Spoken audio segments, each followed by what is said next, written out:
Hello wrestling fans, the Wrestling Wizard here and welcome to another episode of Wyatt Watch, the weekly show where we break down the latest Bray Wyatt shenanigans. And it's safe to say this week's episode of SmackDown did not disappoint because yowie wowie, we saw the return of the Firefly Fun House. Honestly, I popped so hard for this, I got a legitimate tear in my eye. I've got so many happy memories with the Firefly Fun House as a fan and from a personal level if we go a little bit deeper, because it's one element to the Bray Wyatt genius creative where you can just switch away and enjoy the comedic side of Bray, the lighter side of Bray, the Mr. Rogers psychopath version of Bray, and I'm all down for it. And he didn't lie to us. He did promise to be back in April 2021 in what we thought was the last Firefly Funhouse episode ever. He promised to return and he didn't let us down. He said he shall return. Does that potentially mean the Fiend is incoming? We're going to have to wait and see.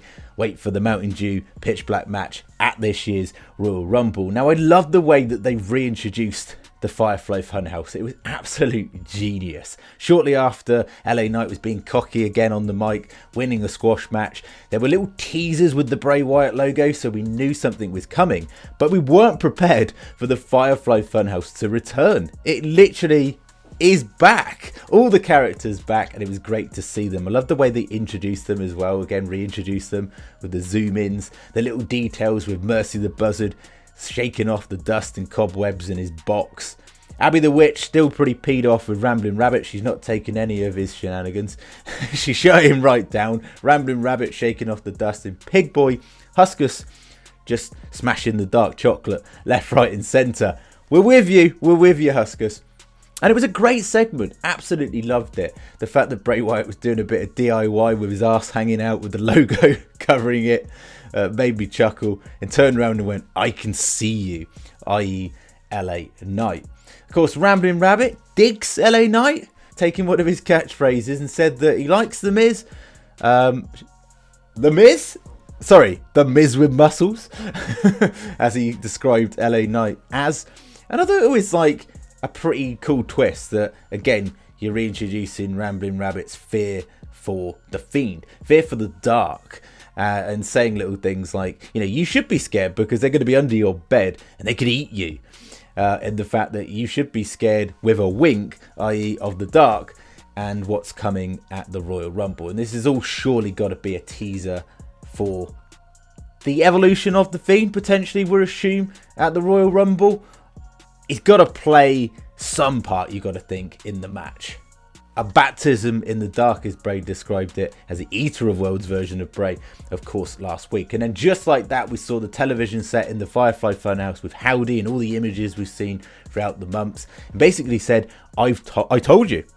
All you needed was a little push. So was Uncle Howdy right all along? And of course, that brings up the question, will we ever see Uncle Howdy in Bray Wyatt again on screen?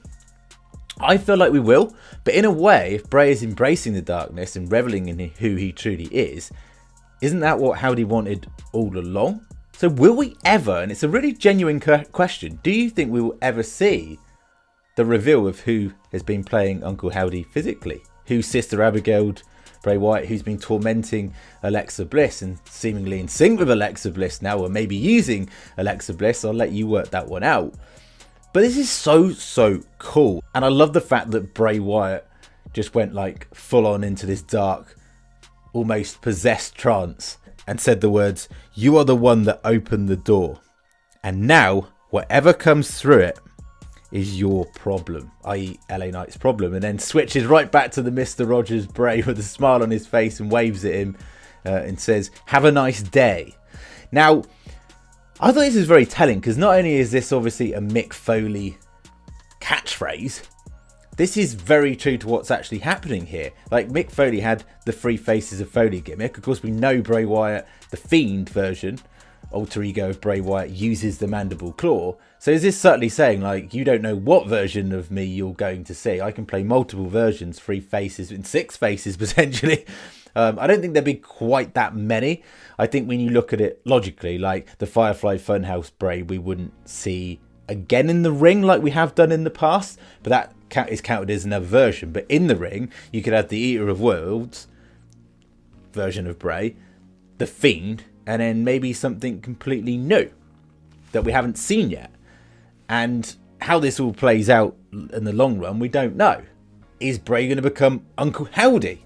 Like, at the moment, we assume it's Bo Dallas portraying Uncle Howdy, and we take that with a pinch of salt, but we don't know that for sure. Is there other members? We've seen multiple attacks from LA Knight in the Uncle Howdy masks. So again, there's so many questions surrounding all of that. But I thought it was very telling that he said, "Have a nice day" at the end. I thought that was quite a good little hats off to Mick Foley along the way, if it was anything other than that.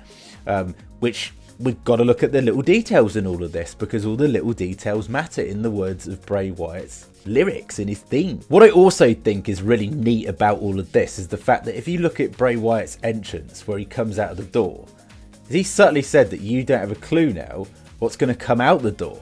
So we genuinely don't know what character, what version of Bray will appear.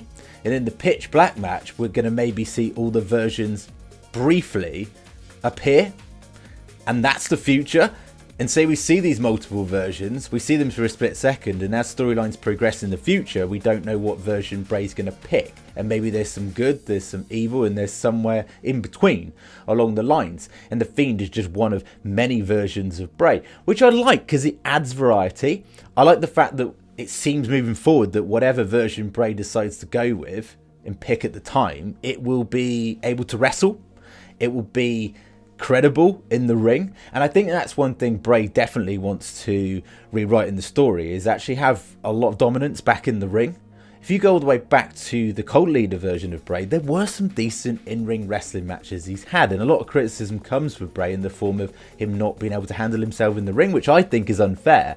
And I think these multiple versions are going to more than be able to handle themselves in the ring, and that's going to make a massive statement. But what a segment. Like, where is this going to go? We're going to get more next week on SmackDown in the lead up to the Royal Rumble.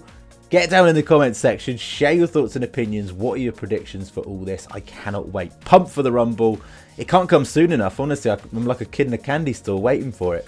Thank you so much for watching the video. Be really appreciative if you could like the video, share the video, and even better, subscribe if you're new, and we'll catch you in the next one.